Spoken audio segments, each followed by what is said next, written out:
How many cold emails did you write this week so far? If you're a proactive business developer, probably the answer is hundreds. But now the real question, how many people reply to them? Because this is usually the problem when it comes to cold emails. You put a lot of effort into finding the right people, finding their email addresses and something really cool to say, but then crickets. Nobody really seems to care about your emails. Until now, because after this video, you will be empowered to write catchy emails that are guaranteed to get your replies. To make it cooler, we also prepared the surprise for you, so stay tuned until the end of the video. You're watching BD Hacks, the YouTube series that will teach you simple tricks and hacks to make your BD life easier and help you become a happier business development pro. Before we start, make sure you subscribe to our channel and hit the notification bell so you don't miss any of our weekly uploads. Alright, let's get started.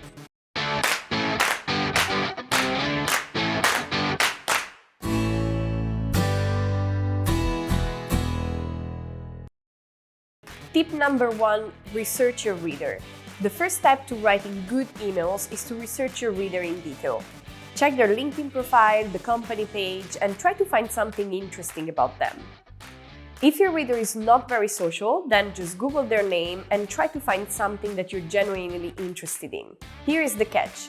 If you use the same random icebreakers that everybody else uses, you will end up writing a boring email.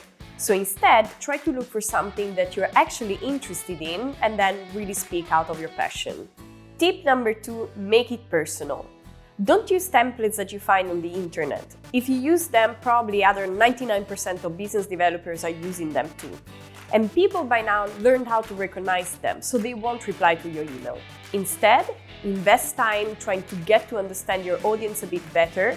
Personalize each and every email until you send hundreds of them, and once you got enough feedback, only at that point you can start automating and creating your own templates rather than the ones that you find online. Is it time-consuming? Yes. Is it challenging? Of course, also yes. But this is what's gonna make you successful on the long term. So instead of focusing on your copy-pasting skills, invest in your email writing skills. Tip number 3, write a catchy subject line. The subject line is really the first thing your reader is going to see, and depending on it, they're going to decide whether your email is legit and whether they should read it or not. So you should really put some effort into creating something a little bit out of the box. Your goal is to stand out from the crowd, and if you use boring subject lines, your emails will not get replies. These are practical things you can do to improve your open rate in the subject line. First, you can use the name of the person. You can also use the name of the company.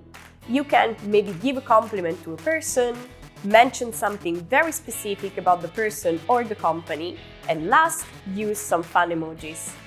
Tip number 4, keep the email short using the 6L framework. Effective cold emails are short, to the point, and easy to read.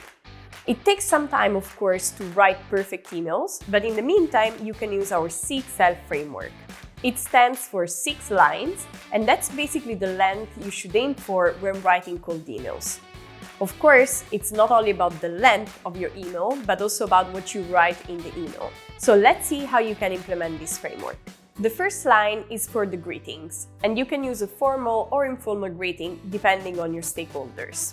Line 2 and 3 are dedicated to writing something catchy about your reader.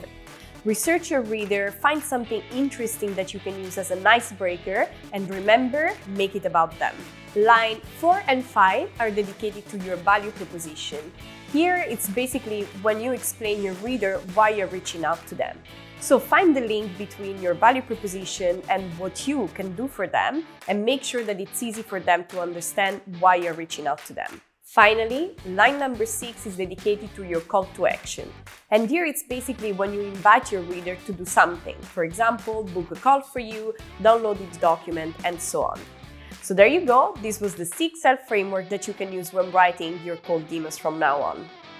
Last, tip number 5, prepare your follow-ups. Many of our students, when they come to us, they complain because people are not replying to their emails. But then, after talking to them, we find out that they actually just sent one email. And then, after that email that didn't get a reply, they simply stopped contacting their stakeholders. So the real problem is not really people not replying, but actually the fact that we don't contact them enough. There might be many reasons why people don't reply to emails. Maybe their inbox is full, or maybe they just don't have time that week, or maybe they want to reply to you, but they just simply can't retrieve your email. Whatever the reason is, you should just not rely on one email only. Instead, you should follow up multiple times, testing different value propositions until you get some feedback from your readers, positive or negative. To give you some benchmark, after analyzing the data on our cold outreach, we discovered that most people would actually reply after 7 emails. So don't give up and just keep trying.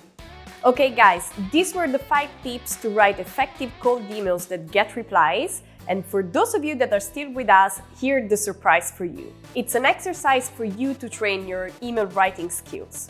So the first thing you need to do is to find the latest cold email that you sent to one of your customers, then forward it to our team at the email address hotline@thebdschool.com and specify in the subject line BD hacks, so we know that you come from this video. I will personally review the first 10 emails that we received, and I will give you some very personal feedback so that you can improve your next cold email outreach. Okay guys, that's it for today. Start using these tips and then let us know in the comments how it goes. Of course, don't forget to subscribe and to hit the notification bell so you don't miss any of our weekly uploads. Alright guys, have a great day!